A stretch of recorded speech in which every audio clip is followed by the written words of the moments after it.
2020માં અમેરિકાએ એક મોટો દાવ ખેલ્યો. ઇઝરાયલ સાથે યુએઈ, બહેરેન, મોરોક્કો, સુડાન બધા એક ટેબલ પર આવ્યા. નામ મળ્યું એબ્રાહમ અકોર્ડ્સ. અને ત્યારથી એક સવાલ વારંવાર ઉઠે છે, શું પાકિસ્તાન પણ આમાં જોડાશે?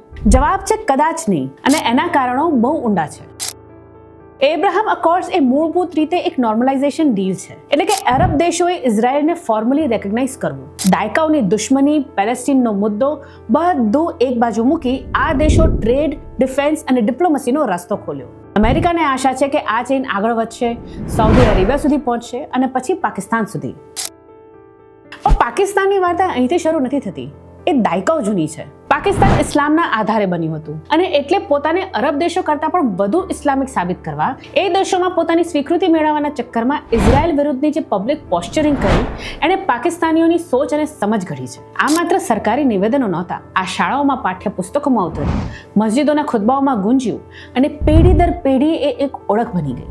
પાકિસ્તાન આ કોશિશમાં એટલું આગળ નીકળી ગયું કે હવે તેનાથી પાછું આવવું લગભગ અશક્ય છે. આ કોઈ પોલિસી નથી કે જે રાતોરાત બદલી શકાય. આ એક આઈડિયોલોજીકલ ટ્રેપ છે જે પાકિસ્તાને ખુદે પોતાના માટે બનાવી છે. અને જો આઈડિયોલોજીકલ ફાંસ ઓછી હોય તો જમીની હકીકતો પણ છે. ચાઇના ફેક્ટર પાકિસ્તાનનો સૌથી મોટો બેકર. સીપેકના બદલામાં ઇસ્લામાબાદ બેઇજિંગની ફોરેન પોલિસીની લાઇનની બહાર નહીં જઈ શકે. અને ચાઇનાનો ઇઝરાયલનો સંબંધ થોડો કોમ્પ્લિકેટેડ છે. બીજી વાત, સાઉદી અરેબિયાની રાહ. પાકિસ્તાન હંમેશા રિયાદને ફોલો કરે છે. જ્યાં સુધી સાઉદી અરેબિયા ખુદ સાઇન નહીં કરે, પાકિસ્તાન કોઈ રિસ્ક નહીં લે. અને આ જ એક સાચી આયરની છે. એબ્રાહમ અકોર્ડ્સને પીસ ડીલ કહેવામાં આવે છે, પણ એમાં પેલેસ્ટાઇનનો કોઈ જ ઉલ્લેખ નથી.